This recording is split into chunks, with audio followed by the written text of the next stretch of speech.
Shalom, shalom, shalom à tous. Shalom, bonjour, bonjour tout le monde, bonjour tout le monde. Me voici ce matin ici, l'oiseau de bonnes nouvelles. Je suis arrivé pour vous parler d'une bonne nouvelle encore ce matin.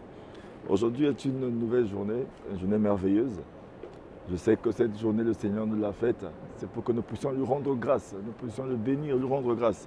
Toi qui es derrière ton téléphone, derrière ton ordinateur ou en train de suivre ce message, je te dis shalom, je dis bonjour ce matin. Je suis l'oiseau de bonne nouvelle qui apporte la bonne nouvelle. Aujourd'hui, c'est une journée, je sais que c'est marqué dans le cœur de tout le monde, surtout dans la francophonie. On est en train de parler de la Saint-Valentin. Tout le monde est en train de courir, de chercher à faire des cadeaux à son conjoint, à son mari, à sa femme, à ceci, n'est-ce pas? Ou bien peut-être les gens sont en train de renouveler leurs vœux de fiançailles, leurs vœux de mariage. Comment ils se sont retrouvés à tel jour, à tel lieu. Ils sont en train de se souvenir des bons moments passés ensemble, n'est-ce pas? Ça, c'est sûr. Je sais que toi qui m'écoutes en ce moment, peut-être que tu as une personne en vue, même si tu n'es pas fiancé, marié encore, mais tu te souviens encore des bons moments que tu as eu à passer, peut-être dans le mariage, dans un mariage passé, dans une fiançaille passée, n'est-ce pas? Mais ce matin, il y a une interrogation que j'aimerais poser à tout le monde. C'est important. Vous savez que de la même manière que nous sommes en train de nous souvenir de nos bons moments passés avec nos femmes, avec nos enfants, enfin avec nos fiancés, c'est de cette même manière nous devons aussi nous souvenir des bons moments. Est-ce que nous avons une relation avec le Créateur? Parce que nous devons avoir une relation avec le Créateur, surtout avec Jésus-Christ, parce que nous devons avoir notre mariage avec Jésus. Nous devons aussi veiller sur notre relation avec ce Dieu-là, parce que c'est vraiment important, bien-aimé. Je suis votre frère, le Seigneur me met à cœur de vous parler ce matin. Parce que vous savez, nous sous-estimons beaucoup nos relations avec le Seigneur, alors que c'est important. Nous sommes en train de courir pour arranger nos relations, pour bien faire des cadeaux, acheter des fleurs, acheter des ceci, pour que la relation ne meure pas, n'est-ce pas? Ou bien nous sommes en train de voyager, de faire beaucoup de choses pour cette journée d'aujourd'hui. Mais combien de nous sont en train de penser ou bien de réfléchir un peu? Est-ce qu'ils ont une relation avec le Seigneur? Est-ce qu'on a une relation avec Jésus? Parce que la relation avec Jésus doit être entretenue aussi. Nous devons entretenir notre relation avec le Seigneur. Vous savez que la cause peut-être souvent de beaucoup de mariages qui sont cassés, de beaucoup de fiançailles qui ne marchent pas, de beaucoup de vies amoureuses peut-être qui ne marchent pas, c'est peut-être parce que Dieu n'est pas dedans. Parce que vous savez déjà que si la vie de mariage, la vie de couple est sans Dieu, c'est une vie qui est déjà en train d'être vouée à l'échec. Mon frère, ma soeur, imaginez-vous le trésor que Dieu nous a donné. Il nous a dit que le mariage est une institution divine. Donc ça veut dire que nous mariés, nous devons nous marier selon le Seigneur. C'est bien que tu t'es marié, mais il faut nous donner à Dieu, nous marier aussi avec le Seigneur, vérifier notre robe. Parce que vous savez qu'il y a une journée que le Seigneur s'est fixée, là où il viendra prendre l'église. C'est pourquoi j'aimerais demander à quelqu'un, est-ce que tu as vérifié ta relation avec le Seigneur? Parce que nous devons entretenir aussi cette relation avec le Seigneur de la même manière où nous sommes en train d'offrir des cadeaux, d'essayer de gagner le cœur de notre femme un peu plus, de notre mari un peu plus, de notre homme un peu plus, de notre fiancé un peu plus. Mais gagnons le cœur du Seigneur aussi. Est-ce que tu as pensé à gagner le cœur de Jésus? Mais toi qui n'as pas de relation avec le Seigneur Jésus, ce matin, je suis en train de te dire, essaie d'avoir une relation avec lui. Cherche Dieu maintenant pendant qu'il est encore temps. Cherche à avoir une relation avec lui. Cherche à avoir une relation avec lui, mon frère, ma soeur, c'est important. Personne ne connaît ni le jour ni l'heure. Le jour ni l'heure où le Fils de l'homme viendra, personne ne connaît. Ce matin, je suis venu, je suis un agent de bonnes nouvelles. Je suis content de toutes les personnes qui se sont levées aujourd'hui, essayer d'arranger les relations avec leurs femmes, essayer d'arranger les relations avec leur mari, ou bien d'essayer d'entretenir les relations avec leurs fiancés et tout. Parce que vous savez que dans la Bible ne nous a jamais parlé de comment on appelle, dans la Bible, vous voyez, dans la Bible ne nous a jamais parlé de ce qu'on appelle copain, copine. Parce qu'il y en a qui vont entretenir des relations, aujourd'hui vont fêter les copinages et tout. Mon frère, ma soeur, si tu es dans le faux, fais attention à toi.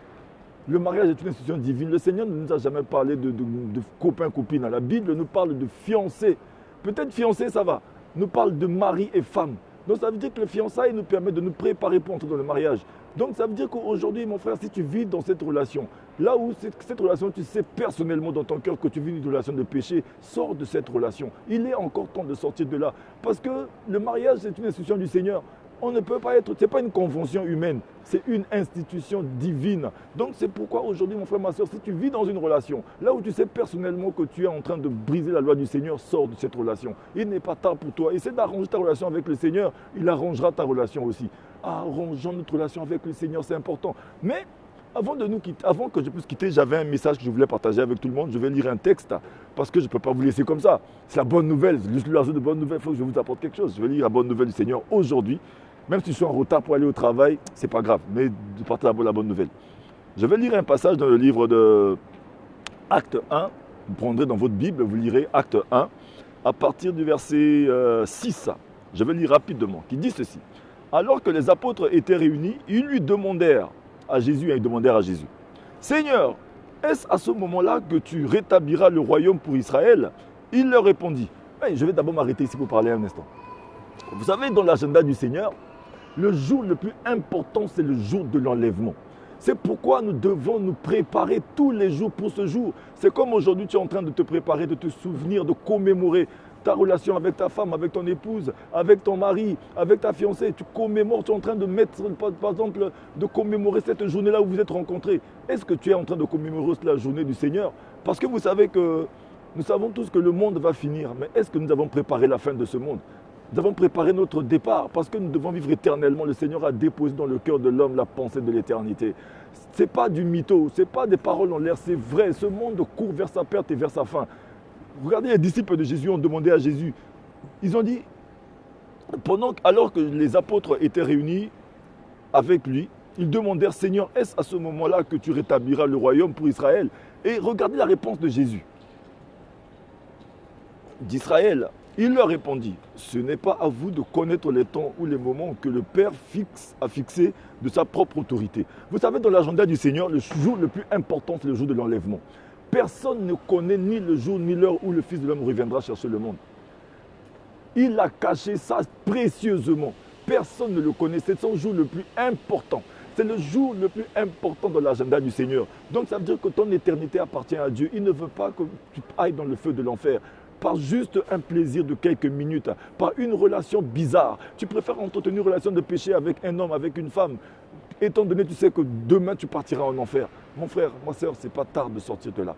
Aujourd'hui, je suis en train de parler à quelqu'un, d'essayer de penser à ce jour. Il y a un jour que le Seigneur a fixé où il viendra pour enlever le monde. Aujourd'hui, c'est un moment précieux. Pendant que tu es en train d'essayer d'arranger ta relation avec ta femme, avec ton mari, avec ta fiancée et tout, essaie d'arranger aussi ta relation avec le Seigneur Jésus. Est-ce que tu l'as déjà reçu comme Sauveur et Seigneur? Bon, j'en viens aussi, je continue le message. Il a dit, ce n'est pas à vous de connaître les temps ou les moments où le Père a fixé de sa propre autorité. Mais vous recevrez une puissance lorsque le Saint-Esprit viendra sur vous. Et vous serez mes témoins à Jérusalem, dans toute la Judée, dans la Samarie et jusqu'aux extrémités de la terre. Ça, c'est le verset 8, je m'arrête là d'abord. Le Seigneur veut que nous puissions être ses témoins partout, dans toute la Judée, à Samarie, un peu partout dans le monde entier. Mon frère, ma soeur, le Seigneur veut que tu puisses entretenir ta relation avec lui. Il veut que tu puisses être des témoins. Il veut que nous soyons des témoins vivants de sa gloire. Que nous témoignions sa gloire. Nous sommes les dispensateurs des mystères cachés de Dieu. Qu'à tout moment, partout où on se trouve, qu'on puisse le témoigner par notre manière de vivre dans le mariage, de vivre bien avec l'autre, avec ma femme, avec mon mari, dans le mariage. Le Seigneur veut que nous soyons ses témoins, que nous témoignions sa parole, témoignons son institution. Ce n'est pas de brûler son institution, parce que ça me désole aujourd'hui de voir les chrétiens, aussi ceux qui ont Jésus, de dire que non, ma copine, mon copain, ça n'existe pas, mon frère, ma soeur. Nous devons montrer à ceux qui ne connaissent pas la parole que non, c'est mon mari et ma femme. Nous devons témoigner la parole de Dieu, témoigner Jésus vivement. Que quand tu es un enfant de Dieu, tu dois vivre selon la parole, selon les institutions divines du Seigneur. Mon frère, ma soeur, aujourd'hui c'est la Saint-Valentin. C'est une journée où aujourd'hui nous allons voir que beaucoup de jeunes vont fuguer, vont quitter la maison, vont entrer dans la débauche, vont entrer dans l'adultère, vont commencer à pécher. Même les maris qui sont mariés vont commencer à flirter, vont commencer peut-être même à brûler leur institution. Même les femmes vont commencer. Aujourd'hui est une journée là où le diable va manipuler les enfants de Dieu. Moi, je suis un oiseau de bonnes nouvelles. Je veux juste te prévenir quelqu'un qui reçoit ce message ce matin. Fais attention à toi. C'est une journée dangereuse. Surveillons nos enfants. Parlons à nos enfants, à nos petits frères, à nos petites sœurs. Aujourd'hui, les gens vont aller dans des fêtes, vont se déplacer, vont aller partout. Juste sous le nom de Saint-Valentin, ils vont tomber dans la débauche, dans l'adultère. Ils vont tomber dans des péchés sexuels, dans le vagabondage sexuel, dans des choses bizarres. Ils vont s'alcooliser, ils vont boire. Les gens, il y a beaucoup de personnes aujourd'hui, je vous assure, qui vont détruire leur vie. Mais j'aimerais que toi qui écoutes ce message, partage ça à un maximum de personnes afin que nous puissions faire attention à cette journée du 14 février. C'est une journée diabolique, une journée démoniaque, une journée qui va conduire les enfants de Dieu dans le péché. Je sais qu'il y aura beaucoup de personnes qui vont tomber dans le péché. Bon, peut-être même qu'hier, il y en a beaucoup qui sont déjà entrés dans beaucoup de choses négatives et bizarres, qui vont regretter peut-être demain. Mais si tu ne veux pas que le regret arrive demain, fais attention. Il y en a qui vont me dire, bon, je m'en fous. Ne t'en fous pas, parce que si tu t'en fous, tu vas te retrouver sur le village, dans le village de Si je savais. On ne s'en fout pas. Tu peux t'en foutre, mais Dieu ne s'en fout pas de toi. Aujourd'hui est une journée, je vous assure, dans le monde francophone, c'est une journée diabolique et démoniaque. 14 février, Saint-Valentin. Tout le monde va fêter Saint-Valentin. Pourquoi Saint-Valentin? Saint-Valentin, c'est qui? Nous devons fêter Jésus. Saint-Valentin, c'est qui? Faisons attention à Saint-Valentin ou quoi là. C'est une journée, c'est un prétexte pour que les enfants de Dieu tombent dans le péché, dans l'abomination, dans le désordre. Regardez un peu autour de moi. Les gens sont en train de voyager, les gens sont en train de bouger, ça bouge un peu partout. Mais mon frère, ma soeur, toi qui me suis, nous sommes un peuple averti. Personne ne connaît ni le jour ni l'heure. Peut-être que pendant que tu es dans l'adultère, pendant que tu es en train de vivre dans la débauche et Jésus arrive, tu iras où? Mon frère, faisons attention. Nous devons être des témoins vivants de la gloire de Dieu. Surtout nous qui connaissons la parole, nous qui prions, qui allons à l'église. Aujourd'hui, vous allez voir que tous les enfants de Dieu, même les chrétiens même, vont fuir les églises, vont fuir les réunions de prière, juste pour le nom de la Saint-Valentin. Ils vont dire, bon, Dieu va me comprendre, je vais tomber dans ce péché aujourd'hui, il va me comprendre. Peut-être que non, tu as un rencard. Fais attention à toi, le Seigneur est en train de te parler. Le Seigneur est en train de te dire, fais attention. Parce que vous savez que toutes les personnes qui sont tombées dans l'impudicité, tombées dans le péché, il y a toujours eu un processus. Ils se sont laissés aller, ils sont tombés dedans. Ne disons jamais que non, c'est le diable qui m'a tombé. Non, c'est faux. Le diable, il utilise ce qui est dans ton cœur, dans ta pensée. Aujourd'hui, que tu t'es fixé, non, Saint-Valentin, je vais y aller. Non, mais tu vas y aller, mais tu vas aller où? C'est le tombeau qui s'ouvre à toi. Faisons attention, mon frère, ma soeur. Au nom du Saint-Valentin, ne tombons pas dans du n'importe quoi. Je suis un oiseau de bonne nouvelle. Je vous apporte la bonne nouvelle du Seigneur, de fuir l'impudicité, de fuir le péché. Tout autre péché, c'est en dehors du corps. Mais l'impudicité, c'est des péchés qui sont dans le corps. Beaucoup de personnes vont se lancer dans le péché sexuel aujourd'hui. Mais je vous assure, il est temps peut-être que vous puissiez même arrêter. Bonjour mon frère l'évangéliste Joseph Ziem, sois béni. Je suis en train d'annoncer la bonne nouvelle du Seigneur. Faisons attention à l'impudicité. Jésus a dit à ses disciples, personne ne connaît ni le jour ni l'heure. Alléluia. Il veut que nous soyons ses témoins à Jérusalem. Il veut que nous puissions être ses témoins un peu partout dans le monde entier. C'est pourquoi il a commandé à ses disciples, restez à Jérusalem jusqu'à ce qu'une puissance vienne sur vous. C'est-à-dire que nous devons rester dans la présence de Dieu. Nous devons rester et faire attention à nous. Nous devons veiller sur nous. De la même manière que tu es en train de veiller sur ton Saint-Valentin, tu es en train de veiller peut-être sur cette journée, veiller sur ta fiancée. Est-ce que tu as veillé sur ta relation avec Jésus? Est-ce que tu as veillé sur ta relation avec le Seigneur? Parce que des fois même nos couples battent de l'aile juste parce qu'on ne veille pas sur notre relation avec le Seigneur. Parce que quand tu es en relation avec le Seigneur, il s'occupe aussi de ta maison. Mon frère, ma soeur, je vais continuer la lecture très rapidement parce que je suis pris par le temps, je vais partir aussi. Mais cette nouvelle est importante pour toi. Partage ce message pour que beaucoup de personnes fassent attention à eux. Aujourd'hui, cette journée, je vous assure, il y aura beaucoup de nos enfants, de nos parents, de nos amis qui vont tomber dans la débauche, qui vont tomber dans le péché sexuel, qui vont tomber dans beaucoup de relations qui vont regretter demain. Mais il n'est pas tard. Au verset 9, la parole de Dieu dit, après avoir dit cela, il s'éleva dans les airs, pendant qu'ils le regardaient, et une nuée le cacha à leurs yeux. Et comme ils avaient les regards fixés vers le ciel pendant qu'ils s'en allaient, deux hommes habillés de blanc leur apparurent et dirent, hommes de Galilée, pourquoi restez-vous à regarder le ciel? Ce Jésus qui a été enlevé au ciel du milieu de vous reviendra de la même manière que vous l'avez vu aller au ciel.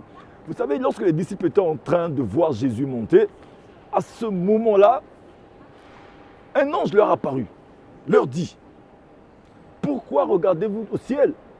De la même manière que vous l'avez vu partir, il reviendra. Ça veut dire que c'est une manière de nous tenir garant des choses du Seigneur.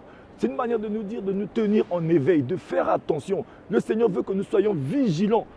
De la même manière que nous sommes en train de tenir notre relation, de tenir cette journée de Saint-Valentin, cette fausse journée en éveil, tenons en éveil Jésus-Christ. Il veut que nous puissions commémorer sa mort et sa résurrection. Il a dit, faites ceci en mémoire de moi. C'est que le Seigneur veut que nous puissions le garder en mémoire. Aujourd'hui, vous allez voir que beaucoup de personnes ont gardé en mémoire leur journée, la journée où ils se sont rencontrés, soit dans un bar, dans un bal des jeunes, ils se sont rencontrés au sport, ils se sont rencontrés un peu partout. Ils sont en train de commémorer ça, ils ont acheté des bouquets de fleurs, ils ont acheté des cadeaux, juste pour le nom de la Saint-Valentin. Mais est-ce que tu as une relation avec le Seigneur? Est-ce que tu te souviens encore du jour où tu as connu Jésus? Est-ce que tu te souviens du jour où tu as été baptisé? Est-ce que tu te souviens encore de la dernière fois que tu as prié? Est-ce que tu te souviens encore de la dernière fois que tu as lu la Bible? Est-ce que tu te souviens encore de la dernière fois où tu as dit Jésus est mon Seigneur et mon Sauveur? Aujourd'hui, mon frère, ma soeur, il n'est pas tard. Réitère ton engagement avec le Seigneur. Améliore ton engagement. Va fêter cet engagement. Saint-Valentin ne dit rien aux chrétiens. Je vous assure, mon frère, ma soeur, c'est de la fausseté. C'est de la bêtise. C'est une journée au contraire qui est ouverte juste pour que le monde des ténèbres emmène un maximum de personnes en enfer. Mais je suis en train de te parler à toi qui me suis. Faisons attention à cette journée. Faisons attention à cette journée. Partagez ça au maximum, à un maximum de personnes, mes bien-aimés. Ce message, il y a beaucoup de nos frères et nos sœurs qui vont tomber dans le péché aujourd'hui. Je sais que cette journée est vraiment terrible. Faisons attention. Je suis un oiseau de bonne nouvelle, je vais m'arrêter ici. Je vais prier pour quelqu'un. Toi qui n'as pas la force de résister, toi qui n'as pas la force de dire non à peut-être un rendez-vous bizarre, toi qui n'as pas la force d'arrêter l'alcool, d'arrêter la débauche, aujourd'hui le Seigneur veut qu'au nom de Saint-Valentin, là, tu reviennes à lui, tu regardes ta robe, que tu réitères ton engagement avec Jésus.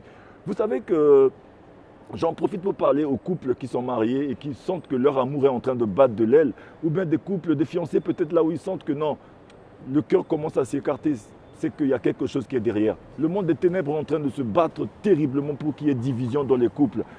Quand vous voyez même des couples qui ont fait 20 ans, ça ne veut pas dire qu'ils ont fait 20 ans de joie. Non, c'était difficile, mais ils se sont accrochés. J'aimerais dire à quelqu'un, quand tu vois que tu es marié, quand tu es avec ton fiancé, avec quelqu'un avec toi, et que vous voyez que la relation commence à diminuer, recherchez Jésus-Christ un peu plus. Soyez beaucoup plus amour.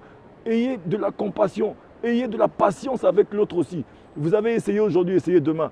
Aujourd'hui est une journée là où demandez pardon à votre prochain, à votre mari, à votre femme. Essayez d'arranger les relations. Fermez les portes au malin, au diable. Parce que le diable cherche qui dévorer, mais il veut d'abord diviser. Si vous n'êtes pas parlé depuis 2 jours, 3 jours, 4 jours, faisons attention à ça. C'est une aubaine pour nous aujourd'hui de demander pardon les uns aux autres. Demande pardon à ton mari, demande pardon à ta femme. Même si vous n'avez pas de problème, faites-vous des bisous, c'est normal, c'est vous, ta femme, c'est ton mari. Mangez ensemble, parlez ensemble, appelle-la, même si elle est au bureau, envoie-lui un SMS, envoie un message à ton mari, c'est ton mari. Mais je vous assure, Jésus est Dieu. Il a dit, aime ton prochain comme toi-même. Ça veut dire que pour aimer ton prochain, aime-toi toi aussi. Si tu t'aimes, tu ne vas pas tomber dans le péché volontairement. Tu dois faire attention à toi. Si tu n'es pas peut-être marié, j'aimerais te dire ceci. Cette journée est une fausse journée. Ce n'est pas ta journée à toi. Laissons cette journée-là, parce que beaucoup de personnes vont tomber dans la débauche aujourd'hui. Ils vont détruire leur vie, ils vont détruire leur avenir. Des enfants, des adolescents, des jeunes. Donnons des conseils autour de nous. Envoyez ce message à un maximum de personnes. Vraiment que le Seigneur vous bénisse. Jésus-Christ est Seigneur. Je déclare dans ta vie, si tu n'as pas la force d'arrêter le péché, arrête aujourd'hui. Fais un effort, c'est possible. Parce qu'après, ça va devenir un style de vie de fuir le péché. Jésus est Seigneur. Aujourd'hui est une journée bénie. Que la grâce et la faveur de Dieu vous accompagnent dans toutes vos démarches, dans tout ce que vous allez faire. Soyez tous bénis. Je suis votre frère, l'évangéliste Teddy Avis Mapuka, l'oiseau de bonnes nouvelles. Soyez bénis.